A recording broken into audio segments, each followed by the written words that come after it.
télé Gopo, la télé qui ose.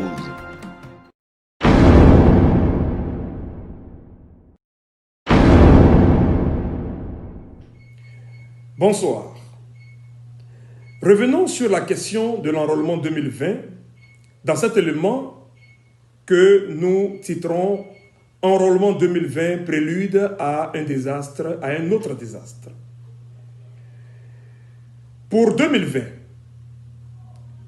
les partis politiques de l'opposition significative et les organisations crédibles de la société civile ont unanimement appelé les Ivoiriens et les Ivoiriennes, leurs militants et leurs militantes, à se faire massivement enrôler. Le Comité d'action pour la Côte d'Ivoire, à sa séance bimensuelle du mois de juin 2020, a pris acte de cet appel, de cette décision, et a apporté son soutien et bien entendu marqué son engagement à le mettre en application sur le terrain, notamment ici aux États-Unis, tout en exhortant les Ivoiriens et les Ivoiriennes, notamment les patriotes, à se faire enrôler. Et donc, entre le 13 et le 24 juin de cette année, nous avons envoyé sur le terrain, sur le site des enrôlements, des membres du CACI pour observer. Nous avons aussi échangé avec les représentants des partis politiques de l'opposition significative ici aux États-Unis, notamment le PDCI-RDA. Nous avons aussi échangé avec des groupements politiques et nous avons reçu aussi beaucoup de coups de fil de la part des Ivoiriens et des Ivoiriennes qui sont allés se faire enrôler. Les commentaires que nous avons donc aujourd'hui et qui font l'objet de cette communication sont basés sur ces échanges et sur ces observations. Notre objectif est tout simple.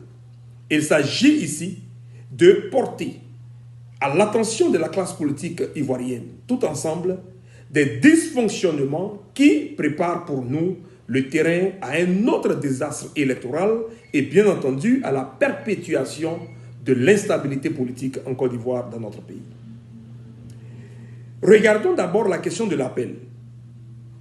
Sur cette question, le CACI note, avec l'ensemble de la classe politique ivoirienne, que contrairement à 2015 et 2016, cette fois-ci, tous les partis de l'opposition, et surtout de l'opposition significative, ont appelé les militants à se faire enrôler. C'est un appel qui est louable. Il est d'autant plus louable que nous avons observé sur le terrain un engouement réel de la part des Ivoiriens à se faire enrôler sur les listes électorales, lequel engouement pour nous est une manifestation, ou bien le reflet de la volonté de ces Ivoiriens-là de voir le régime d'Alassane Dramane Ouattara prendre fin. Ce régime, bien entendu, illégal et illégitime. Dans la diaspora, donc ici aux États-Unis, nous avons vu les représentants des partis politiques, et nous les saluons, du PDCI-RDA, de l'IDE, de l'AIRD, et bien entendu, engager un certain nombre d'actions de communication sur les réseaux sociaux, les coups de fil, les déplacements même sur les sites d'enrôlement pour constater d'eux-mêmes le bon déroulement et s'assurer que leurs militants et militantes sont sur le terrain. Cet engouement est alloué. Cependant, cette mobilisation-là ne devrait pas nous faire perdre de vue un certain nombre de dysfonctionnements que nous avons observés, lesquels dysfonctionnements, encore une fois, préparent le terrain à un nouveau désastre.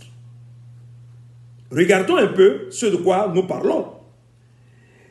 Si, premièrement, il est louable d'applaudir l'appel de l'opposition, ou bien des partis de l'opposition, s'il est louable aussi de saluer la mobilisation des Ivoiriens et des Ivoiriennes, en tout cas à partir de ce que nous avons vu dans la diaspora, il est aussi important de noter que, dans son ensemble, l'opposition significative en Côte d'Ivoire a un message incohérent qui ne permet pas aux Ivoiriens et aux Ivoiriennes de prendre la pleine mesure, de se rendre compte et de voir une lisibilité des actions et des moyens mis à leur disposition pour mettre fin au régime illégal, illégitime en Côte d'Ivoire en ce moment.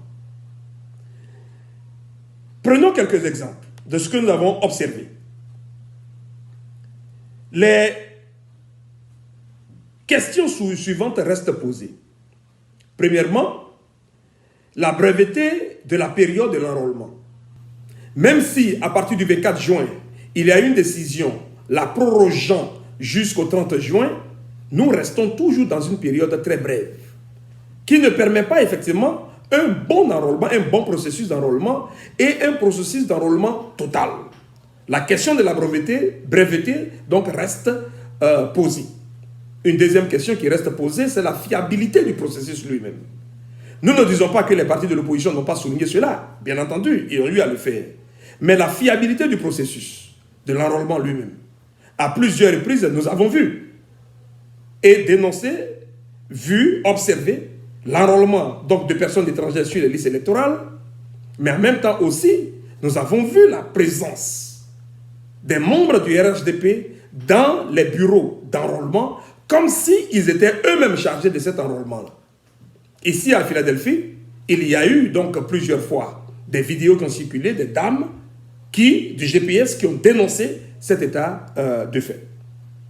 Ensuite, autre question qui reste en suspens, c'est la question du coût élevé des pièces nécessaires à l'établissement, donc des pièces d'identité, lesquelles pièces d'identité sont nécessaires pour l'enrôlement. Il y a aussi là la question de la confusion dans la communication. Les informations qui ont circulé en ce qui concerne les dossiers à fournir, les pièces dont devraient se munir les électeurs et électrices pour se faire enrôler ou bien pour changer d'adresse, il y a eu comme une confusion, plusieurs communications sur ces choses, qui ne sont pas de nature en tout cas à ramener et à entretenir la sérénité. La non prise en compte des revendications de l'opposition, notamment la réforme elle-même de la commission électorale et le découpage électoral. Tout cela s'est fait sans la présence des représentants des partis de l'opposition.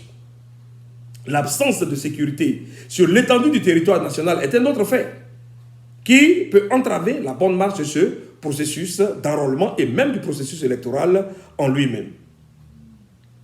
Nous notons aussi l'échec de la réconciliation nationale. On ne peut pas passer ça sous silence. Pourquoi? Parce que sans cette réconciliation nationale, la fracture sociologique dans le pays se perpétue. Au vu donc de ces éléments qui ne sont pas résolus par cet appel, cet engouement, cette mobilisation à l'enrôlement, nous disons qu'il est impératif que dans les meilleurs délais, l'opposition en Côte d'Ivoire significative articule un message cohérent qui devrait être communiqué aux populations et aux organes de relais que sont les Ivoiriens et les organisations de la diaspora. Parlons donc de ce qui peut être fait. Observer tous ces dysfonctionnements pour nous, encore une fois, c'est un prélude à un autre désastre. Or, nous sommes d'avis avec l'ensemble des Ivoiriens que plus aucune goutte de sang ne devrait être versée en Côte d'Ivoire à l'issue, pendant et même avant une quelconque période électorale. Les mêmes causes produisent les mêmes effets. C'est la raison pour laquelle, vu le chaos, la fraude électorale massive que prépare le régime illégal, illégitime de M. Dramane Ouattara, et en même temps aussi cette petite improvisation et mauvaise gestion de la part que nous voyons de la part des membres de l'opposition, mais des partis de l'opposition, le comité d'action pour la Côte d'Ivoire revient encore une fois pour dire et exhorter l'ensemble des populations, des acteurs politiques. La meilleure des alternatives en Côte d'Ivoire aujourd'hui reste et demeure la transition politique. Reste et demeure la transition politique. Elle n'écarte pas une question d'élection, mais elle permettra à la Côte d'Ivoire d'asseoir les bases et les fondements d'une élection crédible, transparente, libre, apaisée et surtout inclusive.